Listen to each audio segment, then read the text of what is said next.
Story king में आपका स्वागत है।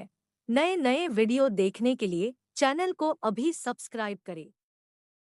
एक बार किसी ने भगवान से पूछा, महाराज आपने नारद के चरित्र में कलंक क्यों लगवा दिया? क्योंकि नारद जैसे महात्मा, जिन्होंने काम, क्रोध तथा लोभ तीनों को जीत लिया, पर बीच में आपने विश्वमोहिनी के चक्कर में उन्हें डाल दिया। भगवान बोले, बात यह है कि अगर बच्चा बहुत सुंदर हो तो माँ को बड़ी चिंता होती है कि इसको कहीं नजर न लग जाए, और नजर से बचाने के लिए माँ एक काला टीका तो अवश्य ही लगा देती है। इसी प्रकार मैंने भी देखा कि नारद ने तो काम, क्रोध, लोभ को जीत लिया है, बस इसको नजर लगने ही वाली है।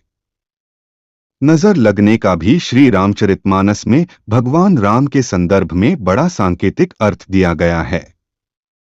रामायण में वर्णन आता है कि नजर तीन तरह से लगती है। बालकांड में लिखा है कि कौशल्या जी, सुमित्रा जी और कैकेयी जी श्री राम को देखने के पूर्व हाथ में एक तिनका ले लेती हैं और उस तिनके को तोड़कर फिर श्री राम को देखती हैं। सीधे श्री राम को नहीं देखती, निरखही छवि जननी तृण तोरी।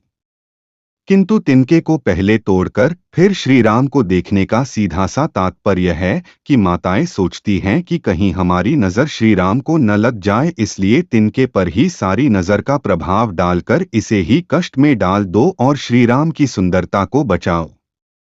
पर गीतावली रामायण में गोस्वामी जी कहते हैं कि जब श्री राम रोने लगे तो माताओं को लगा कि अवश्य किसी की नजर हमारे बालक को लग गई है।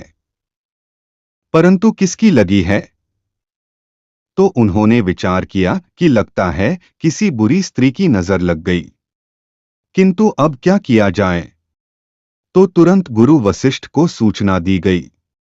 वशिष्ठ जी आए और उन्होंने श्री राम को गोद में ले लिया तथा जो नजर बालक पर पड़ी थी उसे उतारकर उन्हें कौशल्या जी की गोदी में दे दिया।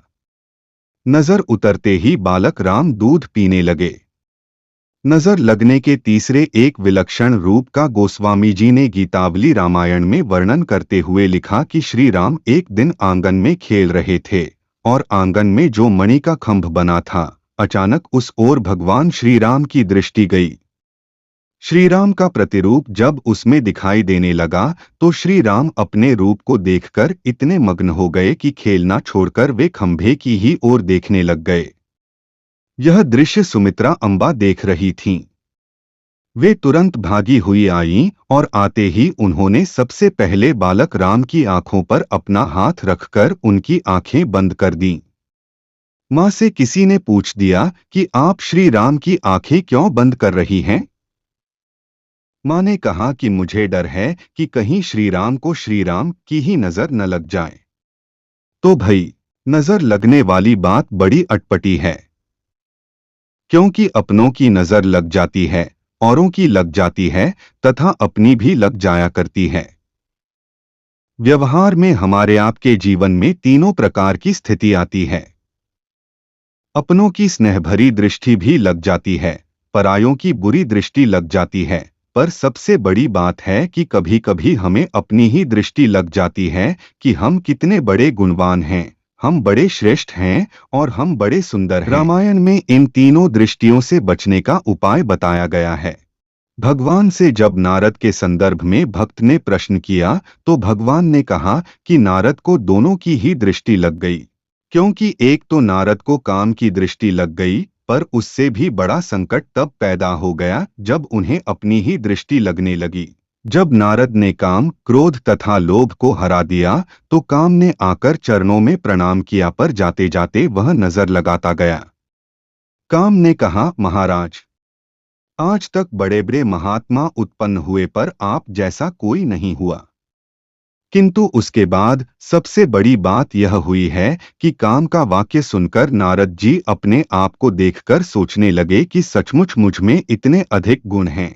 और तब भगवान ने काला टीका लगा दिया।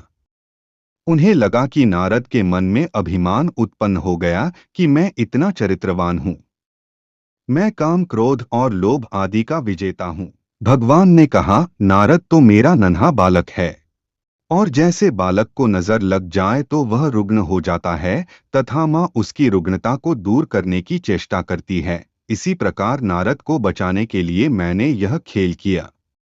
वस्तुतः विश्वमोहिनी के प्रति नारद के मन में जो आकर्षण उत्पन्न हुआ, उसके द्वारा मैंने नारद का अभिमान शिथिल कर दिया। बस यही काला टीका है। अपने मन को इतना मजबूत बनाए कि किसी के भी व्यवहार से मन की शांति भंग न होने पाए। कर्म प्रधान बिस्व करी राखा, जो जस करई सो तस फलो चाखा। अगर ये हमारी वीडियो अच्छी लगी हो तो हमारे चैनल को सब्सक्राइब करें और बेल आइकन को जरूर दबाएं।